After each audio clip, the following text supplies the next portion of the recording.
السلام عليكم ورحمة الله وبركاته. أخبار النادي الأهلي. لو بتحب الأهلي اعمل لايك. بنزل أخبار ريال مدريد وجمهور الريال متفاعل معايا بشكل غير عادي. عاوز جمهور الأهلي يتفاعل معايا بالكومنت واللايك. نبدأ بقى سريعا، بس قبل ما نبدأ نصلي على النبي صلى الله عليه وسلم. مصدر مقرب من عبد القادر: اللاعب يمتلك 4 عروض محلية وأحمد حسن الأهلي يقرر تجميد عبد القادر بسبب الزمالك. القطر يتواصل اتفاق مع محترف الأهلي. صراع عرش الأهلي: من يستحق راتبا أعلى، إمام عاشور أم زيزو؟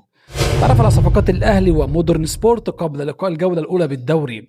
والأهلي يحدد سعر بيع أشرف داري بعد عرضي الوقرة والشباب. وعلى طريقة وسام أبو علي، نجم الأهلي يعلن تمرده وتمسك بالرحيل. صلوا على النبي ونبدأ بالتفاصيل. مصدر مقرب من عبد القادر: اللاعب يمتلك 4 عروض محلية يمتلك أحمد عبد القادر لاعب الأهلي 4 عروض محلية في الصيف الحالي قبل أيام قليلة على نهاية سوق الانتقالات الصيفي. وينتهي تعاقد عبد القادر مع الأهلي بنهاية الموسم القادم.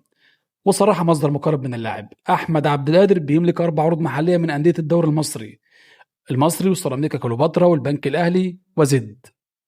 وأضاف كمان: عبد القادر ينتظر وصول عروض خارجية، وفي حال عدم وجود عرض مناسب أو عدم وصوله إلى اتفاق مع أحد الأندية المحلية الراغبة في ضمه سيستمر بالأهلي هذا الموسم. أحمد حسن: الأهلي يقرر تجميد عبد القادر بسبب الزمالك. قال أحمد حسن نجم منتخب مصر السابق: قرار النادي الأهلي بخصوص أحمد عبد القادر لاعب النادي، ويرغب أحمد عبد القادر في الرحيل عن صفوف الأهلي بشكل نهائي أو مشاركته بشكل أساسي، في ظل رغبة النادي في الاستفادة من بيع اللاعب أو خروجه للإعارة.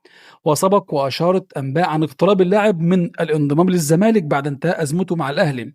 وكتب أحمد حسن عبر حسابه الرسمي على فيسبوك: الأهلي قرر بشكل نهائي استمرار أحمد عبد القادر وتجميده لنهاية الموسم حال استمرار رفضه كافة العروض، وذلك لمنع انتقاله المجاني إلى الزمالك في الميركاتو الحالي. القطر يتوصل اتفاق مع محترفي الأهلي. كشف التقرير عن توصل مسؤول نادي قطر القطري لاتفاق مبدئي مع المحترف المغربي بصفوف الأهلي رضا سليم للتعاقد معه خلال فترة الانتقالات الصيفية الجارية. وذكرت صحيفة العرب القطرية عبر تقرير لها يوم السبت أن الأيام القليلة المقبلة ستشهد تطورات حاسمة في الصفقة، في ظل رغبة إدارة الأهلي القطري في ظل رغبة إدارة النادي القطري في تدعيم صفوف فريقها بلاعبين مميزين خلال الفترة الحالية. اللاعب صاحب 25 عام كان قد انضم للأهلي خلال فترة الانتقالات الصيفية لموسم 24-23 قادما من صفوف الجيش الملكي المغربي. صراع عرش الأهلي: من يستحق راتبا أعلى، إمام عاشور أم زيزو؟ يسعى نادي الأهلي المصري لتجديد عقد إمام عاشور بعد أن بات أحد الأعمدة الأساسية في تشكيل الفريق، لكن بحسب تقارير إعلامية يرغب اللاعب في مساواة راتبه بما يتقاضاه أحمد سيد زيزو الوافد الجديد من الزمالك في صفقة انتقال حر قبل انطلاق كأس العالم السابقة. ورغم محاولات إدارة الأهلي فرض السرية على قيمة المكافأة التي حصل عليها زيزو أو راتبه السنوي، فإن كل المؤشرات تشير إلى أنه يحصل على راتب عالي جدا. ليبدأ الجدل: من يستحق الرقم الأعلى في الأهلي؟ إمام عاشور. قدم عاشور موسما استثنائيا بقميص الأهلي في 2024-25، حيث لعب 40 مباراة، ساهم خلالها في 28 هدف، سجل 19 وصنع 9. وحصل عاشور على لقب هداف الدوري المصري برصيد 13 هدف، متفوقا بفارق هدف عن أقرب ملاحقيه أسامة فيصل لاعب فريق إنبي. ولم يكتفي بذلك، بل كان أكثر لاعب مساهمة بالأهداف في الدوري ب20 مساهمة تهديفية، بفارق 6 أهداف كاملة عن أقرب منافسيه. وفي دوري أبطال أفريقيا أيضا تصدر قائمة هداف الأهلي برصيد 5 أهداف. ده بالنسبة لإمام عاشور. أما زيزو الهداف التاريخي للزمالك، زيزو انضم للأهلي في صفقة مثيرة بعد أن أنهى مسيرته مع الزمالك وهو على بعد 5 أهداف فقط من دخول قائمة أعظم 5 هدافين في تاريخ النادي الزمالك، وسجل 87 هدف، 61 في الدوري و14 في البطولات الإفريقية و9 في كاس مصر و3 في البطولة العربية. زيزو يعد أول لاعب ينتقل من الزمالك إلى الأهلي وهو ضمن الهدافين التاريخيين للنادي الأبيض، فيحتل المركز السادس خلف الأساطير عبد الحليم علي وحسن شحاتة وجمال عبد الحميد وعلي خليل وعلاء الحمولي. من يستحق راتب الأعلى؟ المقارنة بالأرقام والإنجازات تظهر تفوقا واضحا لإمام عاشور في الموسم الأخير، سواء على مستوى تسجيل الأهداف أو صناعة اللعب أو التأثير المباشر في نتائج الفريق. لكن زيزو بخبراته وأرقامه التاريخية يبقى اسما كبيرا، ولو قيمة سوقية وتسويقية كانت تبرر راتبه الكبير. ومع ذلك إمام عاشور يملك كل الحجج الكروية التي تجعله يطالب بالمساواة أو حتى التفوق من حيث الراتب.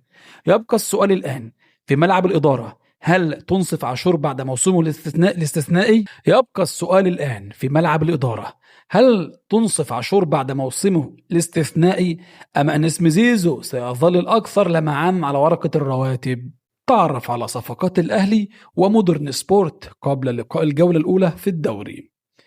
الأهلي يستهل مشواره في مسابقة الدوري الممتاز بمواجهة مودرن سبورت على استاد القاهرة الساعة 8 مساء السبت القادم، بعد التعاقد مع العديد من الصفقات خلال الميركات والصيف الجاري، بخلاف رحيل 10 لاعبين وفي نفس الأمر ينطبق على منافسه في جولة الافتتاح بالدوري. صفقات الأهلي تعاقد مع التونسي محمد علي بن رمضان، واستعاد جهود نجمه السابق محمود حسن تريزيجيه، وكذلك المالي إليو ديانج، وتعاقد مع أحمد مصطفى زيزو ومحمد سيحة حارس مرمى المقاولين، وضم أحمد رمضان بيكهام مدافع سيراميكا بنظام الإعارة الموسم مع خيار الشراء النهائي، وتم شراء مصطفى العش من زد بشكل نهائي بعد انتهاء إعارة اللاعب، وتعاقد محمد شكري من سيراميكا وياسين مرعي من فاركو ومحمد شريف في صفقة انتقال حر. أما بالنسبة لمودرن سبورت، أبرم بعض الصفقات كان منها محمد أبو جبل ورشاد متولي والتونسي أحمد المزهود وعماد حمدي ومحمود ممدوح وكمال السيد وجود شيكا ومحمد يسري ومصطفى مطوع، وأخيرا آدم في الميركاتو الصيف الجاري. الأهلي يحدد سعر بيع أشرف داري بعد عرض الوكرة والشباب. حددت إدارة النادي الأهلي برئاسة كابتن محمود الخطيب سعر بيع المدافع المغربي أشرف داري من أجل الموافقة على رحيله، في ظل رغبة فارقي الوكرة القطري والشباب السعودي في الفوز بالصفقة.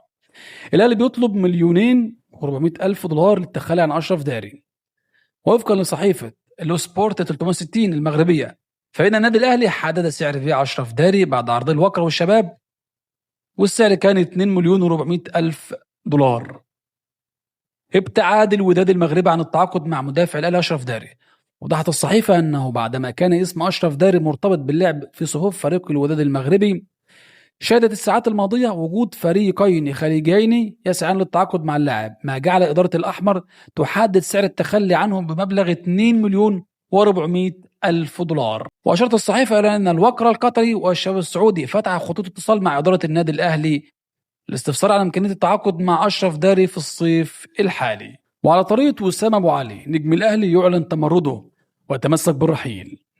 في الساعات القليلة الماضية هناك تطورات جديدة وراء رحيل نجم الفريق الأول بالنادي الأهلي، واقترب النادي الأهلي برئاسة كابتن محمود الخطيب من إنهاء صفقة انتقال لاعبه الشاب أحمد نبيل كوكا إلى نادي قاسم باشا التركي خلال فترة الانتقالات الصيفية، بعد أن أبدى مسؤول القلعة الحمراء ترحيبهم بالعرض المالي الأخير الذي تقدم به النادي التركي والبالغ $750,000. وفقا لمصادر داخل الأهلي، فإن الأهلي كان قد رفض عرضا مبدئيا من قاسم باشا بقيمة $400,000، معتبرا أن المقابل لا يليق بقيمة اللاعب الفنية وسنه الصغير. لكن بعد تدخل أحد الوسطاء أبدى النادي التركي استعداده لدفع $750,000، هو الرقم الذي حدده الأهلي كحد أدنى للموافقة على إتمام الصفقة. في الختام ما تنساش تعمل لايك. أنا بقول لكم إن جمهور ريال مدريد بيعمل لايك وبيشترك في قناتي وعامل شغل حلو، فأتمنى جمهور الأهلي هو كمان يعمل لايك ويشترك في القناة ويستنوا أخبارنا أول بأول. والسلام عليكم ورحمة الله وبركاته.